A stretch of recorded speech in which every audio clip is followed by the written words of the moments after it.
ন্যাড়া পোড়ানোর সঙ্গে সঙ্গে এবার কুসুমকেও পুড়িয়ে মারার ছক কষলো দু বোন মিলে। হ্যাঁ বন্ধুরা, ভিডিওতে লাইক দিয়ে দিতে থাকুন। একদিকে যখন কিনা ন্যাড়া পোড়ার সমস্ত প্রস্তুতি কুসুম নিয়ে ফেলে এবং সম্পূর্ণরূপে কুসুমের এই খাটুনির ক্রেডিট যখন মেঘা নিয়ে ফেলে এবং মেঘা যখন কিনা বলতে থাকে যে মুনি তুমি এসেছো, তুমি দেখো আজকে রাতে মানে দোলের আগের দিন রাতে যে সমস্ত আয়োজন করার আছে সে সমস্ত কিছু বড় বউ হওয়ার সুবাদে সেই সমস্ত কিছু তো পরবর্তী এর থেকে আমাকেই করতে হবে, তার জন্য আমি এবার থেকেই শুরু করে দিয়েছি এবং এই সমস্ত যোগাড়যন্ত্র সমস্ত আয়োজন কিন্তু আমি নিজ হাতে করেছি। অন্যদিকে ইন্দ্রাণী গাঙ্গুলি মেঘার এই মিথ্যাচার যখন কিন্তু হাতে নাতে ধরে ফেলে এবং বলতে থাকে যে Megha for your kind information, আমি কিন্তু আগেও এসে ক্রস চেক করে গিয়েছি এবং এই সমস্ত অ্যারেঞ্জমেন্টগুলো যে কুসুমই করেছে এবং ওর দ্বারাই যে এত সুন্দর করে গোছ কাজ করে সমস্ত অ্যারেঞ্জমেন্ট করাটা সম্ভব সেটা আমি নিজেও খুব ভালো করে জানি। তাই সুতরাং তোমার মিথ্যের আশ্রয় নেওয়ার কোনো প্রয়োজন নেই এবং তুমি যে বড় বউ হওয়ার কোনো দায়িত্ব কর্তব্যই এখনও পর্যন্ত সম্পূর্ণরূপে পালন করে উঠতে পারো নি, সেটা তুমি স্বীকার করে নিলে আমি বেশি খুশি হতাম। নাকি এই মিথ্যাচার করে তুমি আমাকে ইমপ্রেস করার পথটা নাও বেছে নিলে পারতে। ঠিক সেই সময়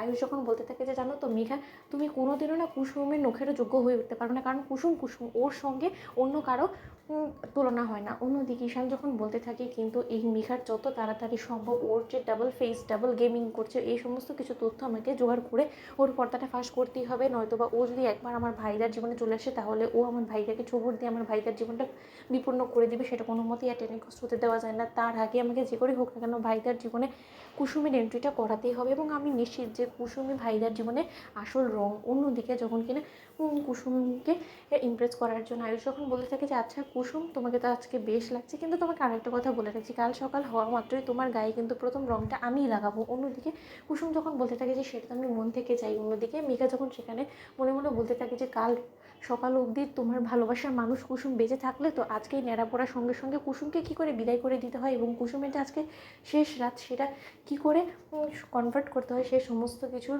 ছক আমরা এঁকে ফেলেছি। এবার দেখো আয়ুষ, তুমি চোখের সামনে দেখবে তোমার ভালোবাসার মানুষটাকে জ্বলে পুড়ে ছারখার হয়ে যেতে, কিন্তু তার সত্ত্বেও তুমি অসহায়ের মতন শুধু তাকিয়ে তাকিয়ে দেখে চোখের জল ফেলতে পারবে, এছাড়া কোনো কিছুই না, কারণ আজকে ন্যাড়া পড়ার সঙ্গে তোমার ভালোবাসার মানুষটাকে বিদায় করে দেবো। অন্যদিকে সেখানে যখন কিনা দেবলীনা এসে হাজির এবং দেবলীনা যখন কিনা মেঘাকে ফোন করে বলতে থাকি যে তুই কোথায়, আমি সমস্ত সরঞ্জাম নিয়ে সেখানে অপেক্ষা করছি, অথচ ডাফার তুই ওখানে বসে আছিস, সময় লস করা যাবে না, তুই জানিস না যদি আমাকে কেউ দেখে ফেলে। অন্যদিকে ইন্দ্রাণী গাঙ্গুলির নজর গিয়ে যখন কিনা একটা ছায়ার উপরে পড়ে এবং ইন্দ্রাণী গাঙ্গুলি বলতে থাকে যে এই ছায়াটা আবার কার।